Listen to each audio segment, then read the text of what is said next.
Welcome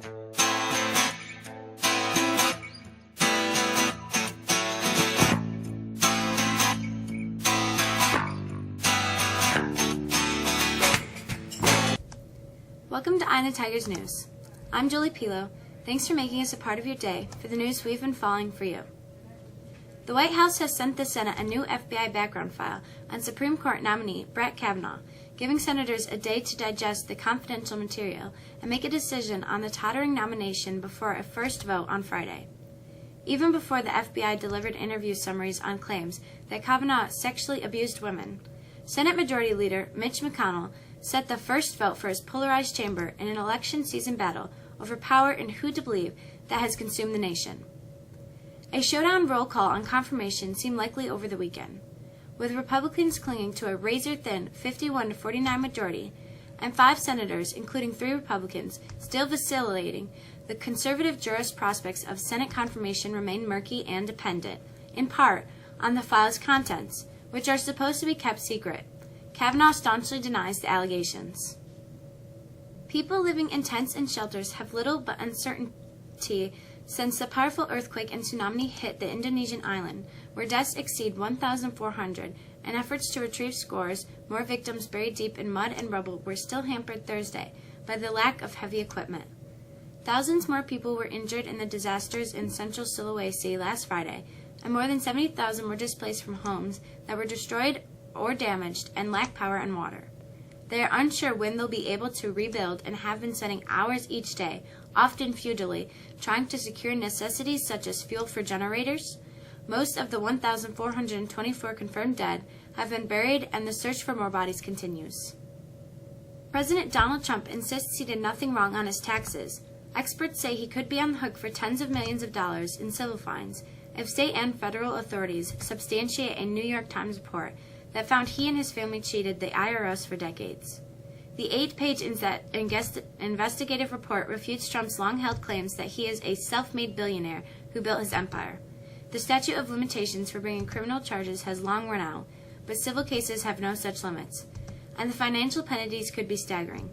Civil fraud charges for intentionally underpaying taxes, at the times alleged the Trump family did, could include a penalty of up to 75% of the unpaid federal taxes and double the unpaid state amount, experts said. The penalties could be substantial. The New York Tax Department said it is studying the Times' 15,000-word report. A police officer was killed and 6 of his comrades wounded when a man opened fire from inside his home on deputies who came to serve a search warrant, authorities said. The shooting continued for hours as the man barricaded himself inside with children, firing from a distance at officers who came to help. Authorities had to use a bulletproof vehicle Wednesday to recover the wounded, and the shooter finally released the children as he was taken into custody, authorities said. The violence stunned people already dealing with record flooding from Hurricane Florence. Both the sheriff and police chief both cried as they spoke to reporters after the standoff. Astronomers may have found the first moon outside our solar system, a gas behemoth the size of Neptune. Plenty of planets exist beyond our solar system, but a moon around one of those worlds has yet to be confirmed. 2 Columbia University researchers presented their tantalizing evidence for a moon Wednesday. The potential moon would be considerably larger than Earth, about the size of Neptune or Uranus. The planet it orbits as big as mammoth Jupiter. This apparent super-sized pairing of gaseous moon and planet is 8,000 light-years away. We've got some improving weather coming, but not before some more storms today. Here's Joey with the forecast.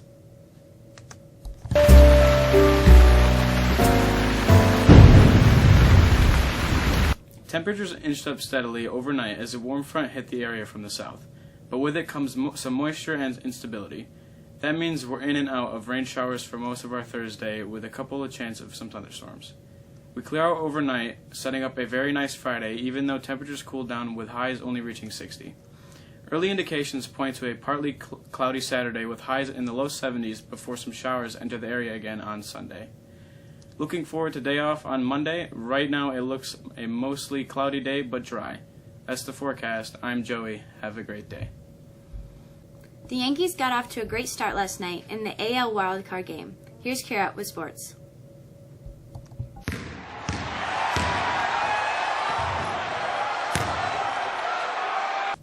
Aaron Aaron Judge got the party started with a 2-run homer 9 pitches in.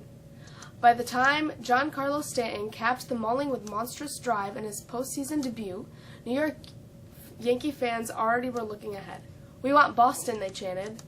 Coming up next, New York will take a train to Boston for a best-of-5 division series starting Friday night, a matchup of 100-win heavyweights.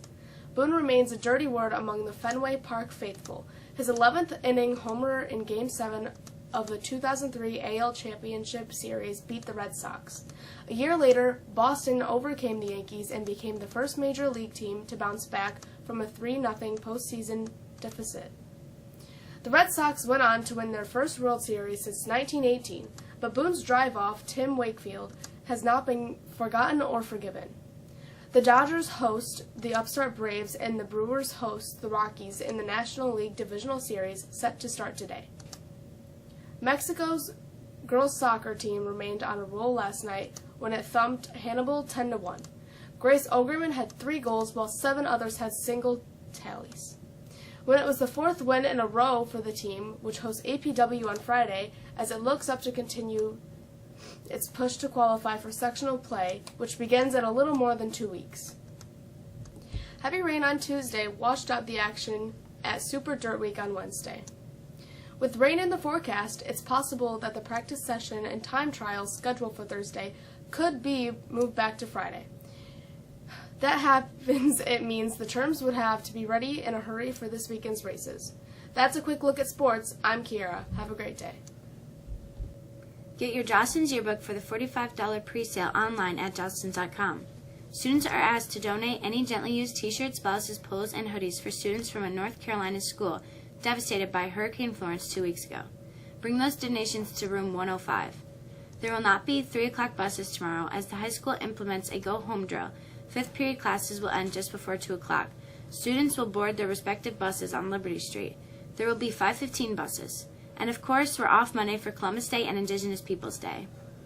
And lastly, students are reminded that Friday is the end of the 5-week marking period. 5 down already. That went quick. Have a great day.